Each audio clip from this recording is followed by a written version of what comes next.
start. Who I'm talking with? So I'm Sam Jones. I'm the project lead for Destiny 2 Expansion 1 Curse of Osiris. I lead the leadership team, which leads the wider team.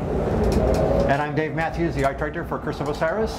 And my job is to shepherd the aesthetic and build the world that players get a chance to explore. Okay, well, what can people expect from the new expansion? So Destiny 2 Curse of Osiris is about two things primarily. It's about action and it's about story. So action, basically, in terms of action, is leaning into Destiny's very classic moment-to-moment gunplay. So we have 30 seconds of fun that Bungie is famous for all of its games, and we're leaning into that obviously for the new expansion. And in terms of story, we want to show a really bold cast of characters and how their journey happens against this really cool destination that we have in our new expansion. And, you want to dip in about Absolutely. destination? So one of the great things in Curse of Osiris is we're going to actually go to a new destination. People had a little glimpse of it back in Destiny 1 when they went to Trials of Osiris and they actually went undefeated. They had a chance to go to the lighthouse, which was on Mercury. But now actually in Curse of Osiris we get to explore Mercury's surface, as well as we have a new social space on Mercury.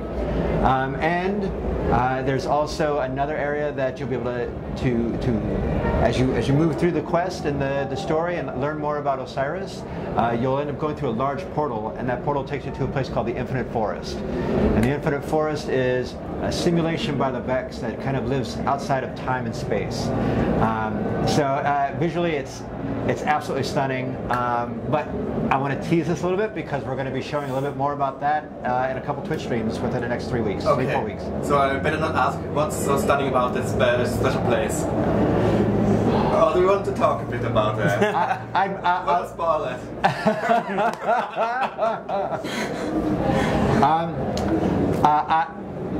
Let's talk a little bit more about Mercury itself. Okay, have fun with that. So Mercury, what we want to make sure that all the experiences that we have, much like in Destiny 2, we want to be able to have all those same experiences on Mercury. So quests, public events, adventures, lost sectors, all of those things you can also do on Mercury. And there's also inside the social space, there's a lot of things not only to be able to find and talk to Brother Vance, which I'm sure Sam is going to want to talk about, but also there's a lot of other small things that you can go and explore and some secrets that are inside the lighthouse for the player. Okay, sounds great. So what about Vance? What do you want to talk about it? So we have 4 main characters for Expansion 1. We have Osiris, obviously the expansion is mainly about him and his journey and his context. So we pick up the story immediately after the conclusion of the Destiny 2 campaign, and he's been exiled from the last city.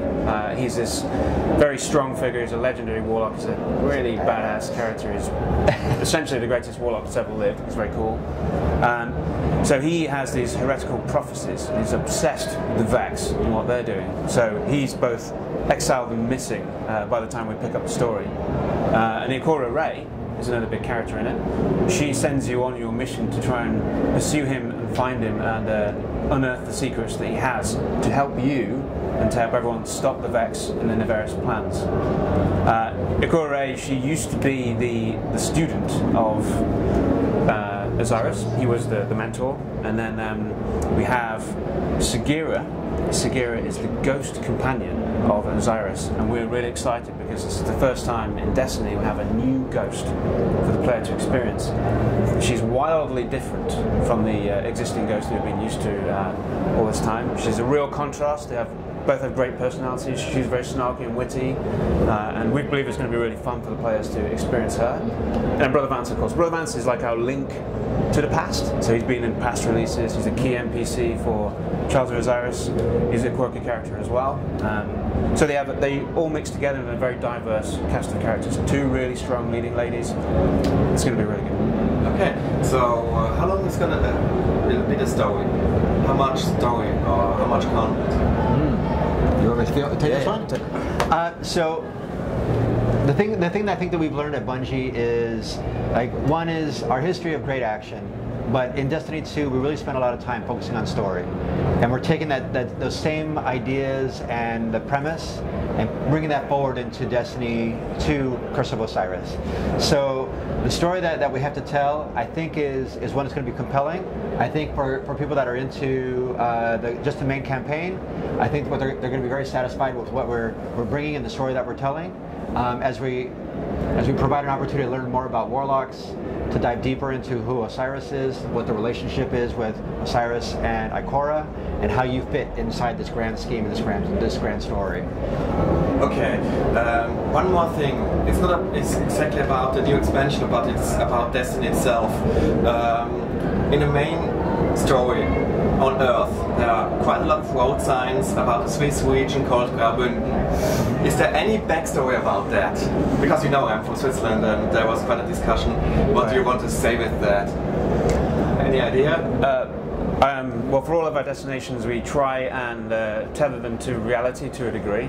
So for Destiny 1, going back in time, for Cosmodrome and the Earth and the Mars and the Moon, there are certain pieces of those destinations that we try to make relatable to the player, because obviously we have this crazy alien world and we need to juxtapose that with grounding in reality. So specific to EDZ, or the European Dead Zone, as we call it, or Earth, the regions there we chose for many reasons, one of which is to make it feel relatable, but also to try and have the best aesthetic we can possibly achieve. So we used, reference, we pulled that from all around. So it's never an exact facsimile or never an exact carbon copy, but we tried to make it seem like something that would be palatable for the player, and then add on top lots of extra creative touches that we add. So there was no fan about who's really a fan of Graubünden or something like that? So we looked on Google Earth. Okay. This is the true story. Looked on Google Earth, looking around to try and find the coolest possible looking location we could. And like, that's amazing!